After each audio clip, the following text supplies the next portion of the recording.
Yo, what's up guys, MKBHD here. So this is a fun one. A couple days ago, Xiaomi gave me a first look at a prototype smartphone that they've been working on. So similar to some things we saw at CES, this isn't a real phone with a price tag that has a shipping date or anything like that. This is just a functional prototype to show a cool idea they had. And that idea is, what would happen if you took those curved edge displays and just curved them right over the back, all the way around to the back of the phone. So you're just looking at full 110% screen. And that is how we arrived at this, the Xiaomi Mi Mix Alpha prototype.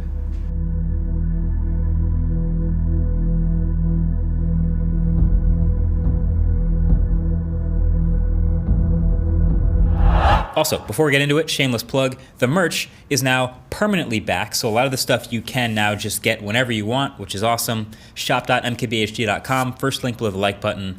That's pretty sick. All right, let's get into the phone.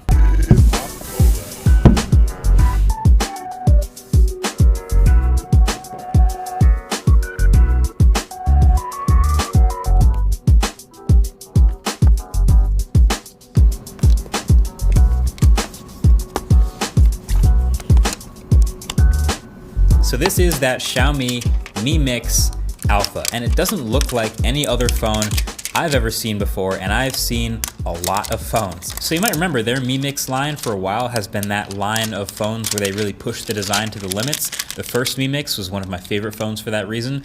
So that's why this one got the Mi Mix name, and it's definitely no exception. The materials, the specs, and of course the display are pretty next level. So there's the frame of the phone, which is this titanium alloy, which is harder than stainless steel, and the camera covers are all made from sapphire, and the camera strip on the back here is ceramic. I don't have a Mohs pick handy or anything, but I tend to believe that because this phone is heavy, like it's clearly dense and has a lot of extra material, extra glass for the screen, etc. And the specs, not that they matter, but they are pretty high end, which shows that they didn't have to sacrifice too much to make this form factor happen. So Snapdragon 855 Plus, 512 gigs of UFS 3.0 storage, 12 gigs of RAM, and a 4050 milliamp hour battery. That's pretty good. If anything, you'd maybe want to see the battery even bigger, but a lot of that space, as you can tell, is going to be taken up by the screen wrapping around inside the phone. And it does have 40-watt fast charging, which I will definitely get back to in a second. So clearly the focal point of the phone here is this screen. I mean, just imagine seeing someone in person using this display where you can see it from the front, from the sides, and from the back. This is a 2088 by 2250 OLED display with a very thin top and bottom bezels that wrap around to meet the camera strip at the back, which is what I'll call it. This houses a couple of things, including the 108 megapixel primary camera, the 20 megapixel ultra wide with macro capabilities, and the 12 megapixel telephoto camera and dual LED flash. And this phone also even has an in-display fingerprint reader, impressively, and it's 5G enabled, and there's a whole bunch of optimizations in Xiaomi's MIUI Alpha software, like the battery and status bar icons and notification counter are on the side of the phone here instead of at the top. So it kind of cleans up the top to just be a notification pull down and not have to display all that stuff all the time, which is kind of neat. And it's also just like crazy, no matter what angle you look at it, it just doesn't look right. Like it doesn't look like a real phone. It looks futuristic before you even think about any of the sort of practicality trade-offs. Also, I told you I would mention the charging again. I think probably the coolest part of having a wraparound screen like this is the charging animation. So go ahead and plug this phone in with the screen off, and the whole thing lights up and animates the battery starting to fill up the whole thing like liquid power flowing into the phone. I love this, and it doesn't stay on the whole time you're charging. That'd be kind of annoying at night, but it is pretty damn cool, you got to admit. And notifications will also do the same thing. They'll sort of glow all the way around the screen, which is super cool.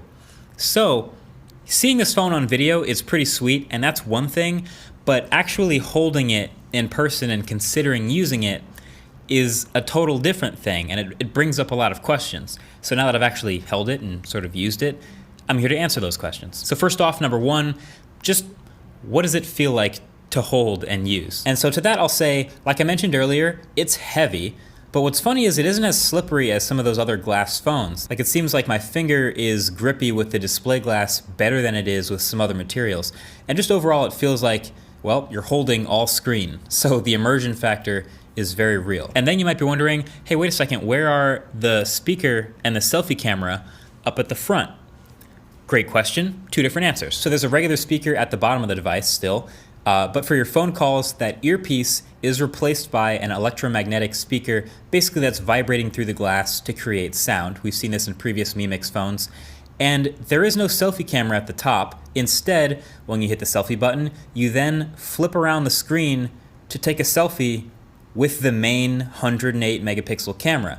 Now, weirdly, the selfie mode doesn't let you switch to ultra wide or do nearly as many things as the main camera modes, which is a bummer, but in theory, this whole flip action takes your selfies to the next level because they're coming from the high-end main camera. So, all right then, how good are those virtual side buttons on the screen?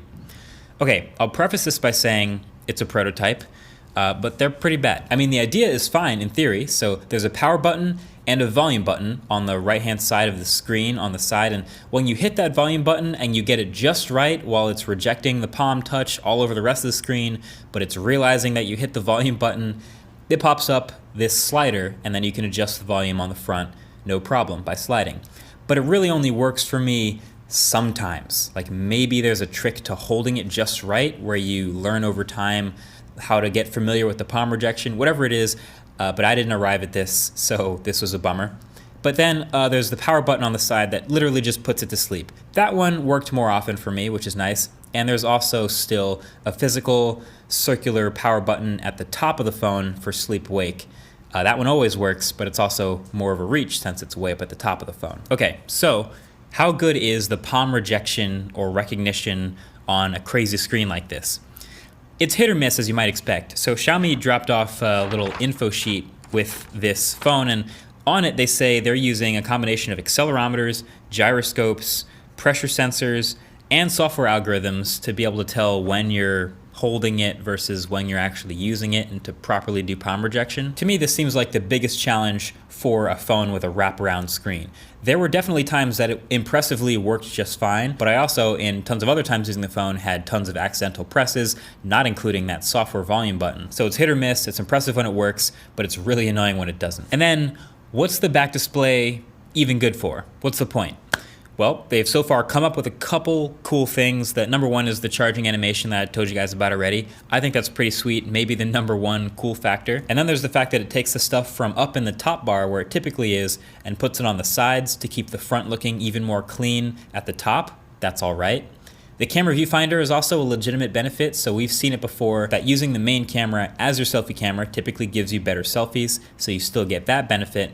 And then there's the special software mode where it detects when you flip over the phone and it activates this panel with some widgets that are a sort of a quick access type of thing. So there's a timer in there, the weather, stuff like that.